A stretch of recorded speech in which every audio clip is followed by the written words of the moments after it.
Peace, love, and light, everybody. You are now tuned into Spiritual Shenanigans with your girl, Coco Kitten Bruja.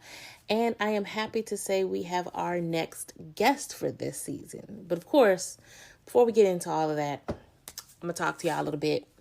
And this week we are going to talk about chakras, the beautiful, beautiful world of chakras.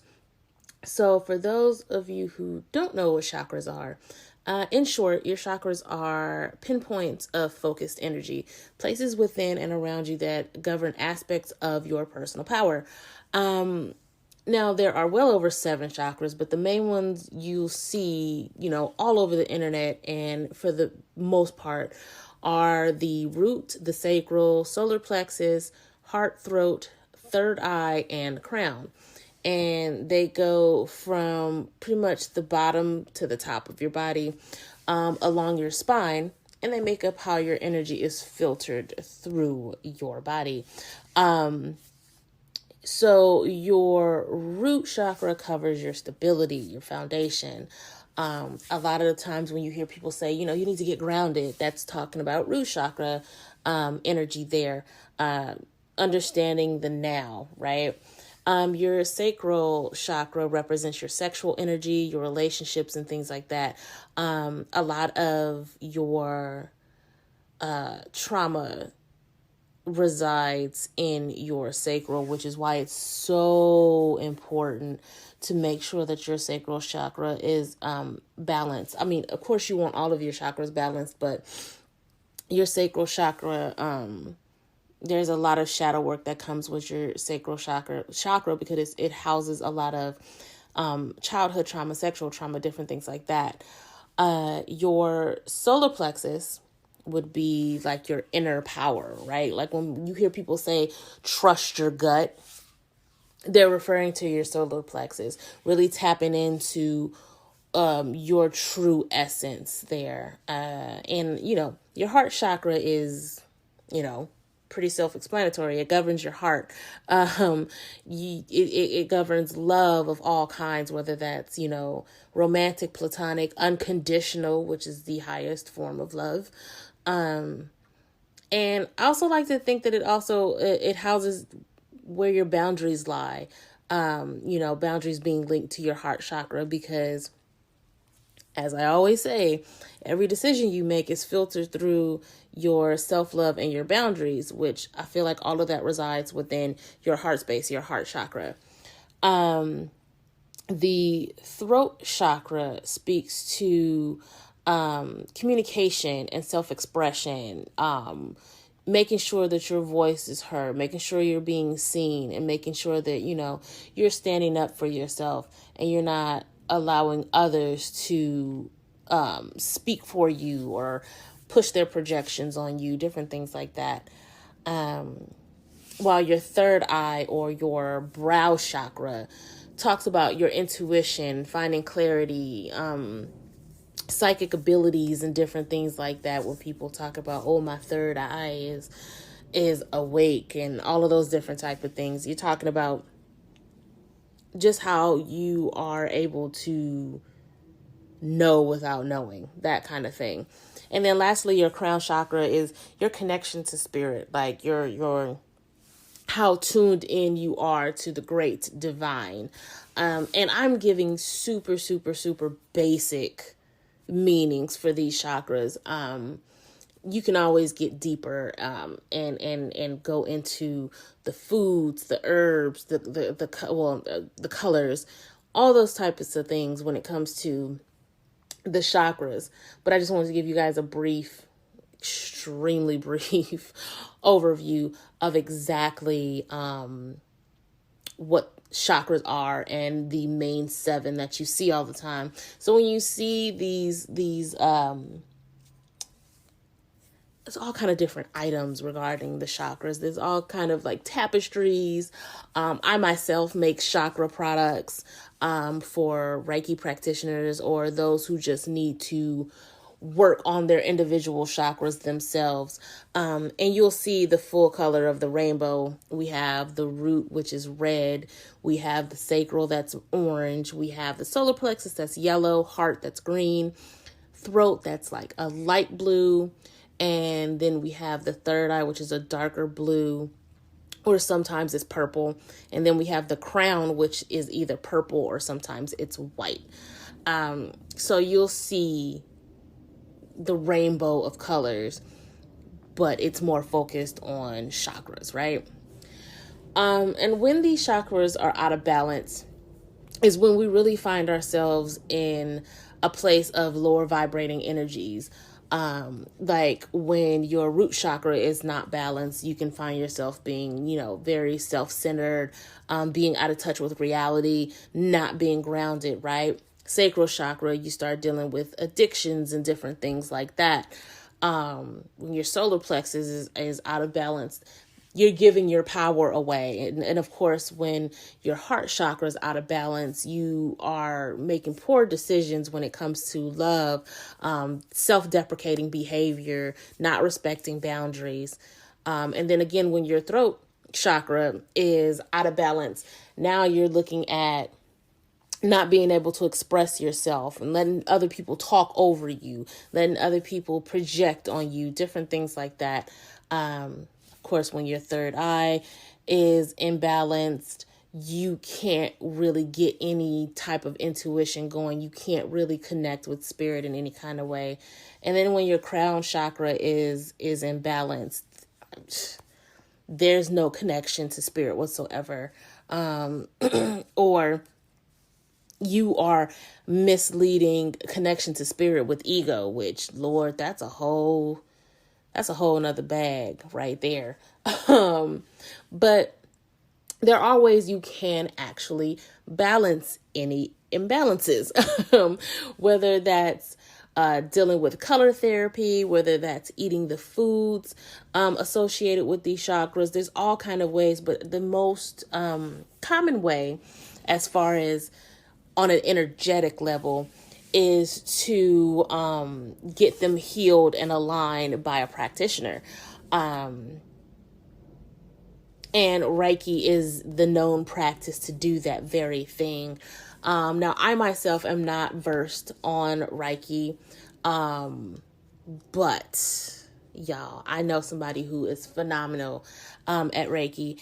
And before we get into that, we're actually going to take a break, and then we are going to have this beautiful person on the show to speak to Reiki and all other things chakra related. So you guys sit tight. I'm going to throw this ad in here, and then we're going to keep it pushing.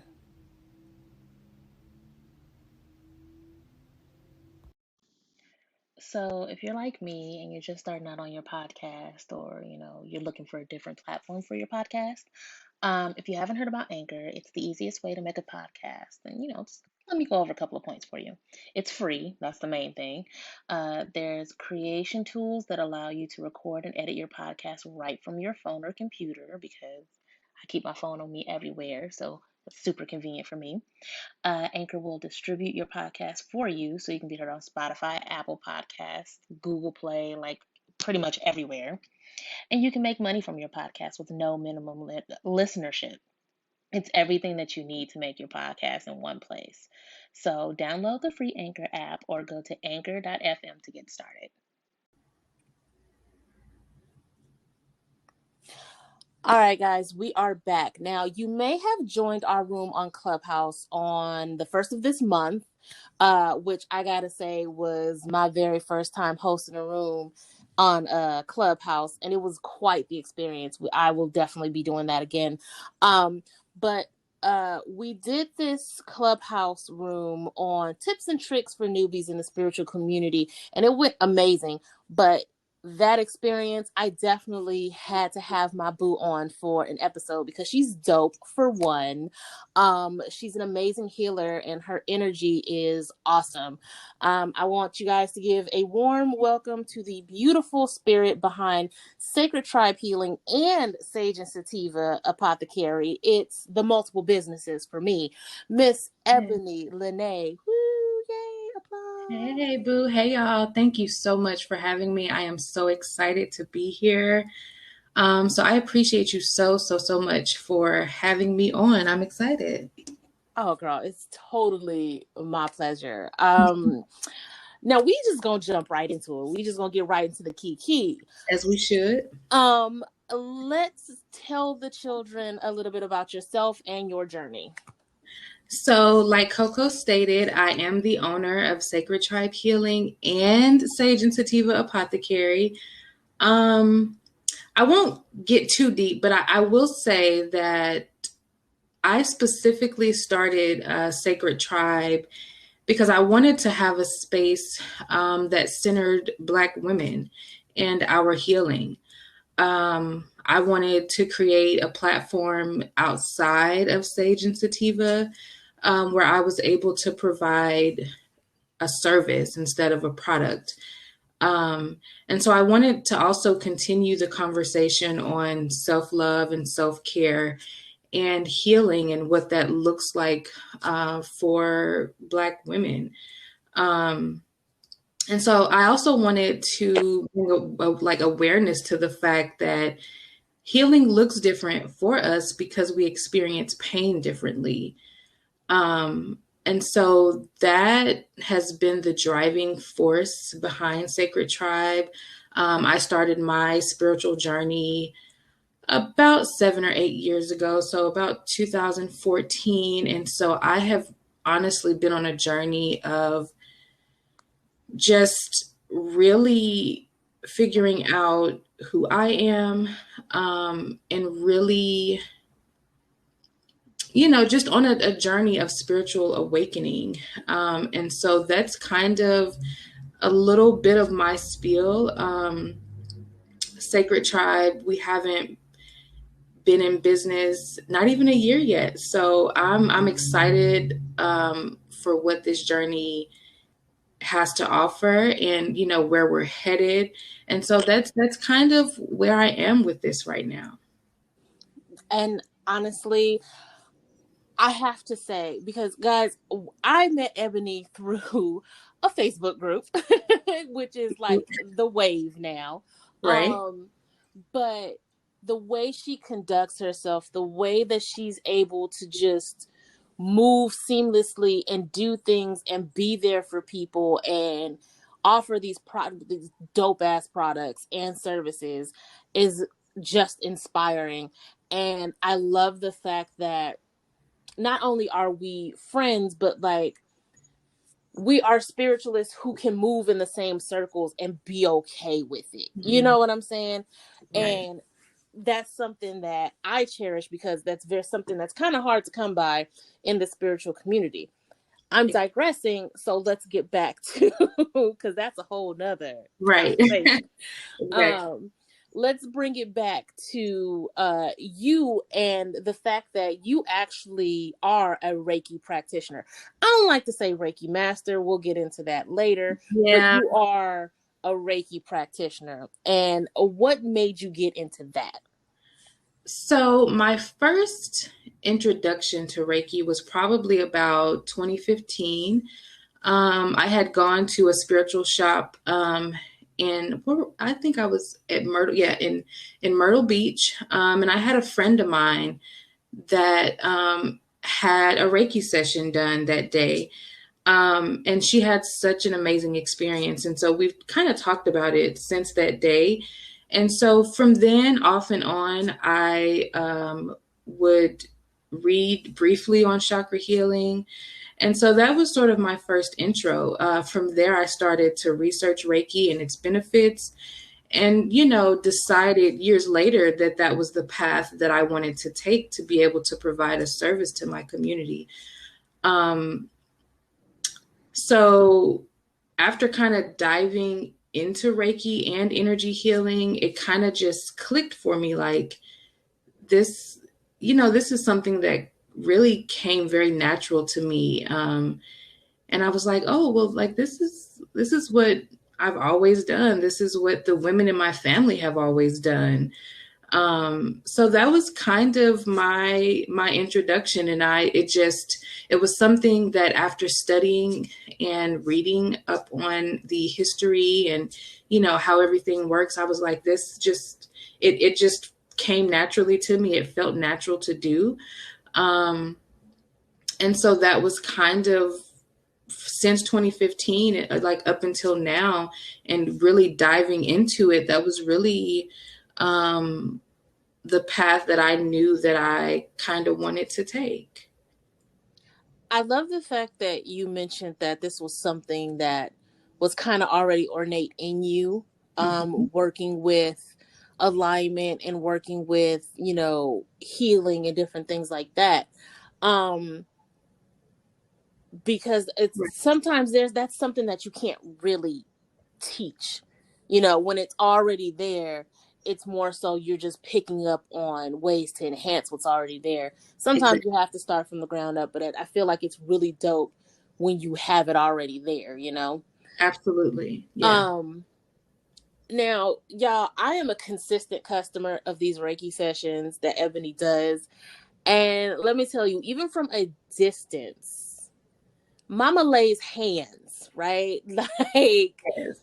um, I have had sessions where I immediately know what chakras she's working on because I can feel it. And I mean, that's an experience that's so amazing. I've actually come to a lot of growth and balance from her sessions. And yes, I'm going to shamelessly plug my boo because she is that dope. Um, but it's the way that she does it that's unlike any other Reiki session that I've had. Her aftercare is amazing, and it's something that's not seen a lot when it comes to having these spiritual services. So can you tell everybody what influenced your thought process behind how you work your sessions? Sure. So, like you said, we don't see often where when you provide a service, that there is aftercare. So whether that be, Reiki or tarot or whatever it is, we don't always see aftercare. And so as I was starting to kind of map out how I was going to go about doing the Reiki, especially now because we're in COVID and everything is at a distance now. I had to it really kind of forced me to think about the fact that, like, I felt like, okay, well, I'm performing the Reiki, but then what? Like, that's it. Right. And I was like, no, I have to be able to provide something, to my customers, to assist them, on their journey, even after the session is done.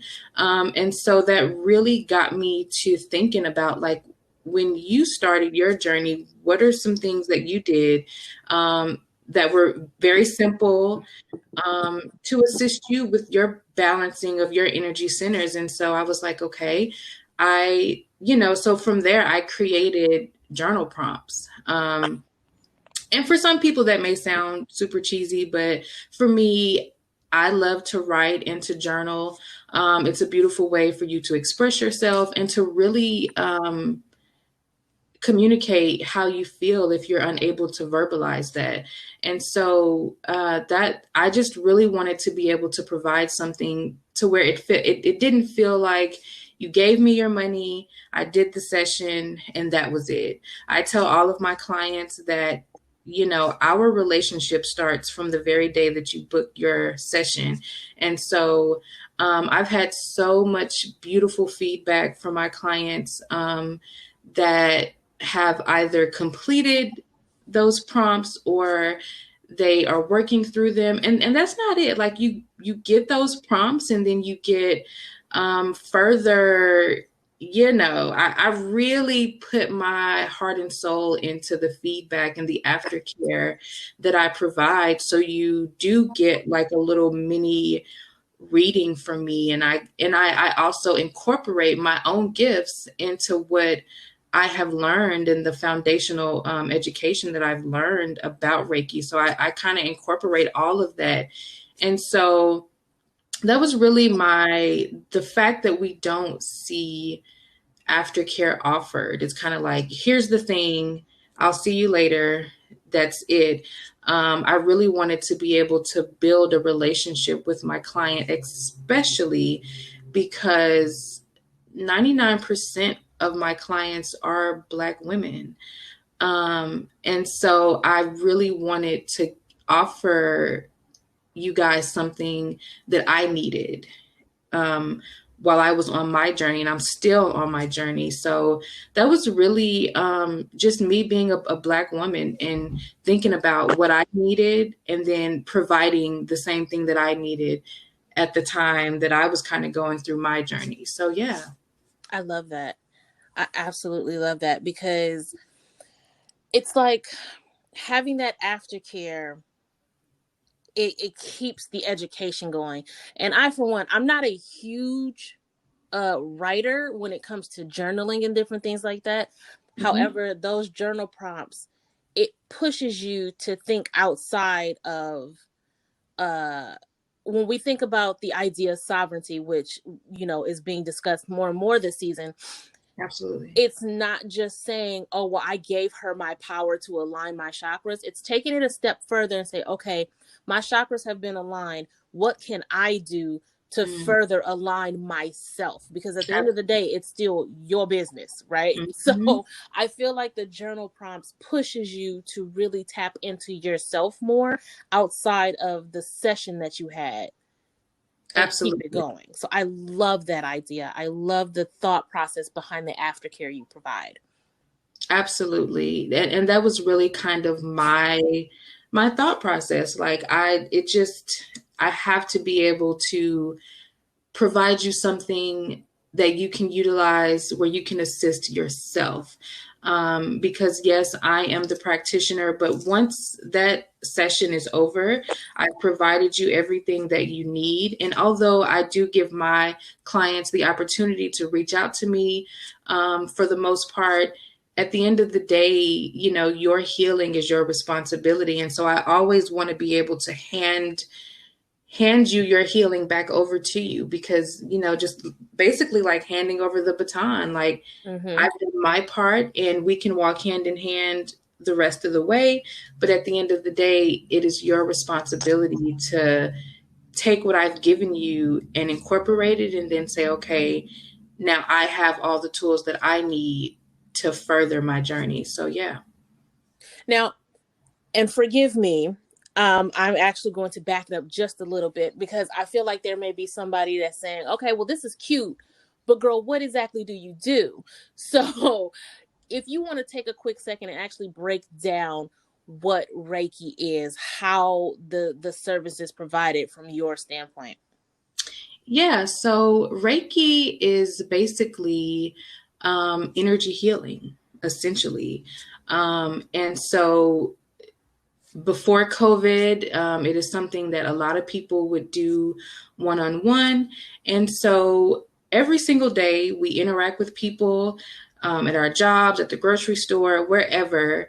And, you know, sometimes we're in a funk and our energy centers are imbalanced due to stress and just all these other things. And so Reiki is one way to bring back balance to your energy centers. And so the way that Reiki is taught, it's not me as the practitioner giving you my energy.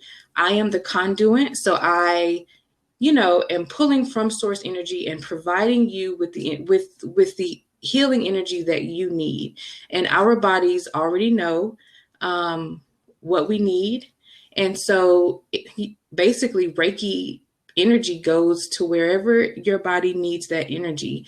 And so during the session, much of what I do, of course, is rooted in the tradition of Reiki, but I also incorporate my own practices. And so I pull from my own intuition. And a lot of the feedback that I provide is from what I've picked up on in my own intuition. And so basically, it is how can I put this?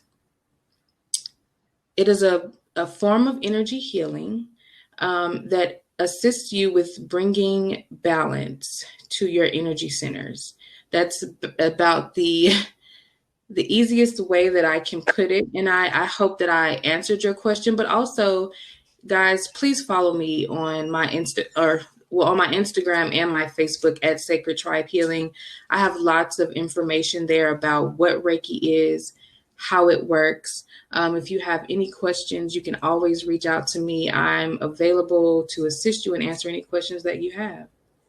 Yeah, I definitely feel like you answered that question as detailed as possible, because I mean, when we talk about energy healing, that is a very broad spectrum. So I feel like that is as succinct as you could be in this Right. particular case. Now I'm gonna take it a little deep on y'all. Ebony and I were in a room on Clubhouse, I want to say a couple months ago. God, it's already been a couple months. Right. Exactly. What is time? And there was a lot of talk about Reiki as a practice, but also how it needs to be decolonized. And that literally shook us both, because you never really think about how colonized all of our practices are, of course outside of ATRs and, you know, traditional African American or just traditional cultural practices. But Absolutely. when it comes to practitioners of all kinds in the US, I feel like there's a lot of colonized ways that we do things just because that's the system that's always been in place, right? Absolutely. But since then, you know, you and I have had so many discussions, especially when it comes to Reiki, about just how Black folks been laying hands on each other since the beginning of time, you know? Right. So Ebony, how do you feel you can, or how are you working through the decolonization of your particular practice and also provide the healing that you offer? So first of all, when I first started my practice, I always approached it in a way that, like, you know, how can I connect with the people of this culture to be able to, you know, get feedback and guidance from them.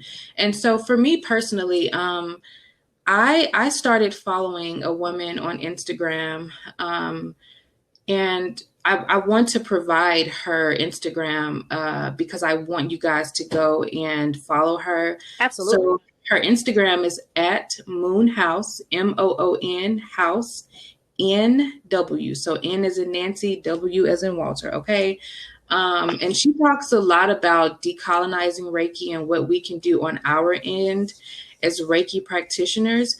And so I feel that because this practice is not a part of my culture, when people talk, especially those a part of the culture, when they speak, it is my duty to listen. Like, literally, excuse my language, shut the fuck up and listen.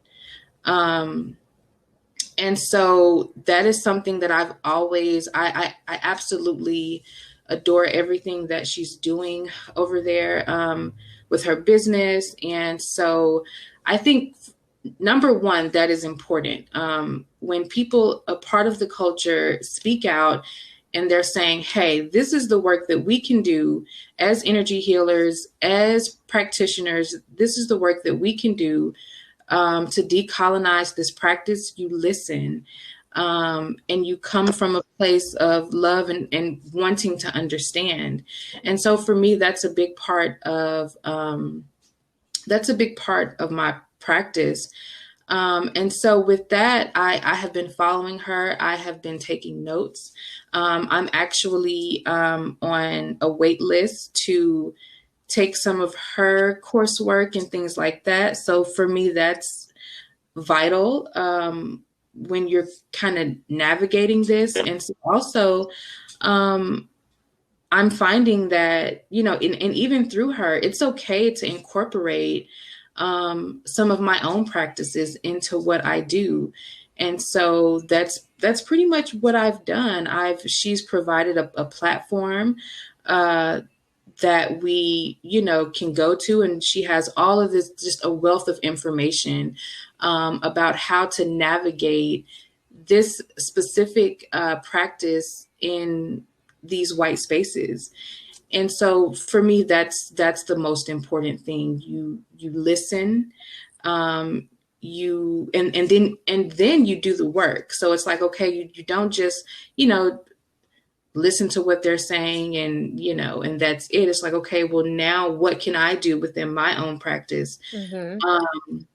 And so that's pretty much what I've been doing. I've really been, I know that for a lot of people that, want to get into Reiki, it's hard to find teachers of the culture. And so we see a lot of practitioners that don't look like us or that don't look like people a part of the culture that are, charging thousands of dollars Right. for, for these classes, and they're, colonizing the fuck out of what this practice is supposed to be, even by, having these titles of Reiki Master, which is something that was never heard of until it was introduced to the US.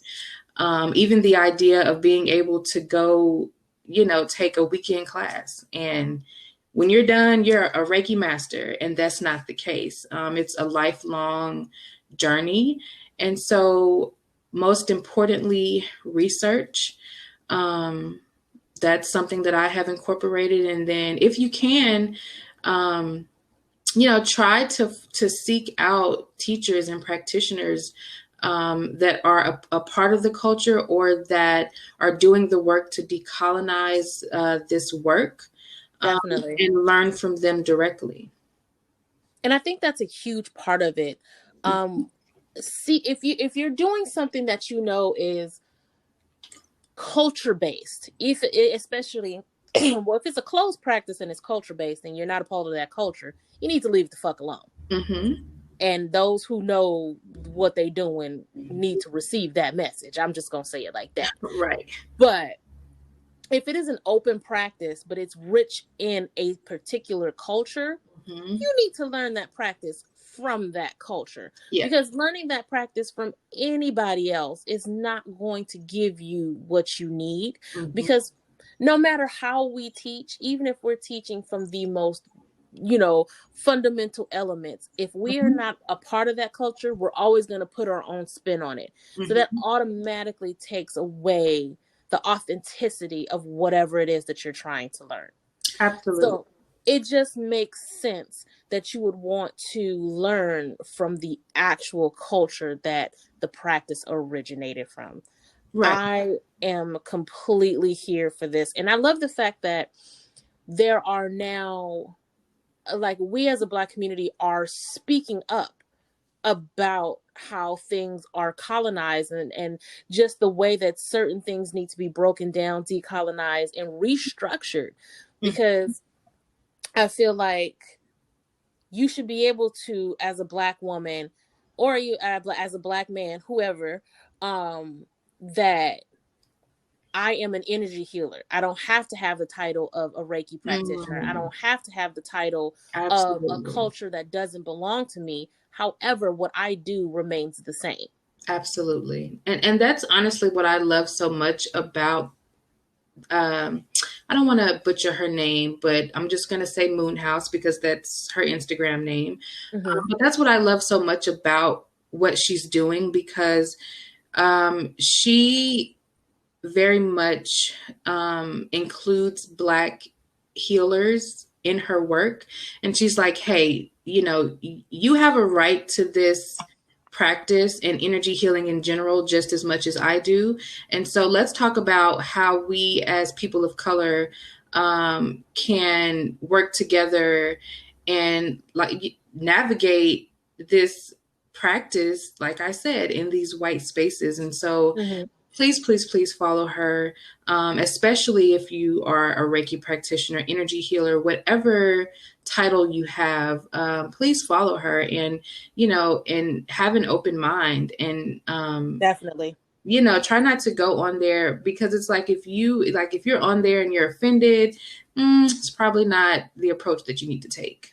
Because again, when people of that culture speak, you need to listen the same way as, as African Americans or, that practice ATRs, when we speak, we expect people not of the culture to shut up and listen. And so that's kind of the approach that I have been taking. So yeah. As you should. I 1000% agree. Now, when it comes to, because we got real heavy. We got real heavy. Yeah. It's Black History Month. We had to dive in a little bit.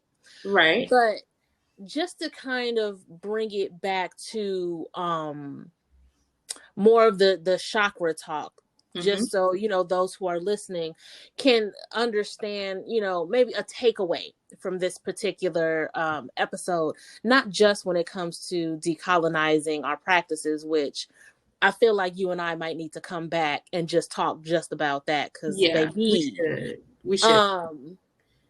But how can someone who is unfamiliar with chakra work incorporate that into their daily lives, being new to the lifestyle of understanding chakras and what all that entails? Okay, so I don't want to get too deep, because if you're a newbie, a lot of the things that you hear and learn can be a lot. And so when I first started my journey to energy healing, chakra healing, affirmations and journaling was a beautiful way for me to be able to navigate that. So to keep it simple, I will say start with your root chakra. And I will provide some tools for you to be able to do that. But I don't want to get so deep into, each and every chakra, right? Because the root is our foundation. A tree grows from the root up. And so our root chakra connects us to our sense of safety and security. It also connects us to our family and our ancestors. And so many of us who experience imbalances in our root chakra, we also have problems with setting boundaries, and more so specifically with our families. And so I think what I want to do is provide a journal prompt for you all to use after the episode. And so she giving y'all the homework this week, not me. Today we're doing the work today. Okay. So for this, and again, journal prompts may seem super cheesy to some people, and that's okay. You don't have to do it. But this is for people that are new on their path and just kind of want just a little bit of information. And so for this journal prompt, as I stated, a lot of us that experience imbalances within our root, which if you are a Black person, we experience imbalances within our root chakra, period. And so for this journal prompt, I want you to outline what boundaries you have difficulty enforcing. As I stated before, we have these imbalances in our root, and a lot of us that do have issues setting boundaries. So I want you to outline what boundaries you have difficulty enforcing, and then what is the relationship with the person that you have difficulty enforcing this boundary with. Like, is it your mom, your siblings, whomever? What is the relationship that you have with that person? And then really start to think about why you have issue enforcing those boundaries that you set, with whomever. I feel like a lot of the imbalances that we experience in each of our chakras are directly connected to the boundaries that we don't set. And so that is something that I think could be very helpful. Also, when you book a Reiki session with me, you get a full list of journal prompts for each chakra that I have created. And so I just kind of gave you a tidbit of what you could do starting today with your root chakra. That specific journal prompt outline what boundaries you have difficulty enforcing, the relationship with the person that you have difficulty enforcing those boundaries with, and why. Also, I tell people, of course, when we hear, balance your chakras and people talk about the root chakra, it's always, we'll go outside, ground, hug a tree, whatever. I don't know about y'all, but it's about 30 degrees where I live. Listen. So, it's not really an option it is if that's your thing, but yeah, I'm not going outside barefoot. So, one thing that I always tell people is really reflect on your relationship with your family. Since this chakra is all about safety and security, a lot of us, since children, have not felt safe and secure. We can think about our upbringings, and for me, specifically, I have had just a very up and down relationship with my family, and so I can identify that what my imbalances are. And so I think that that's important. So if you can't get outside, you can't hug your tree, you can't ground, in the grass, in the dirt, whatever, start to look at your relationships with your family. I always tell people also, I drink a lot of herbal tea. Herbs are of the earth. And so for me, that is one way that I bring balance to my root by drinking herbal teas. Yes. And so those are just really simple ways. It doesn't always have to be this grand thing. And so I really hope that that's helpful. If you guys, again, if you have any questions, you can reach out to me. I'm pretty sure that Coco will have, all of my information linked down in her show notes. So yeah, I hope that was helpful. Oh, absolutely. And now that y'all have y'all assignment for the week, we're going to go ahead and keep it cute, because honestly, Ebony and I can kiki all day. Yes. But one more time, let everybody know where they can reach you. Yes. So I am on Instagram, Facebook. I'm on TikTok at Sacred Tribe Healing. Also, you can follow my other business page at Sage and Sativa, or at sage.sativa LLC. I've got a bunch of cute things over there, body oils, bath salts. So yeah, follow me on all social media platforms. I do have a podcast. I am working on restructuring, so you can find me where podcasts are available at Sacred Tribe Healing, and I look forward to, adding more content there as well. Awesome.